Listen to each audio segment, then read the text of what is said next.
The beekeepers are here today, and what they're doing is they're taking additional boxes called supers, and they're putting them on top of the beehives so that the bees have a new place to make honeycomb and store their nectar and pollen. These men are wearing bee suits to protect them from sting.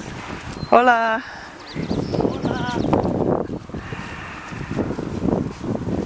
And gloves and so on. It's just precautionary. The bees are not particularly aggressive, but because they're disturbing their home, they have to be careful, and there may be the odd bee that thinks that they should be defending their house.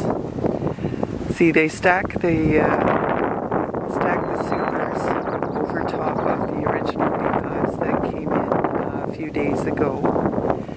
And this will give the bees a new place to make and store their honey. So what we're hoping is that as the weather warms up, they will be very active, and that they will be making a lot of extra honey out of all these blossoms from the blueberry fields.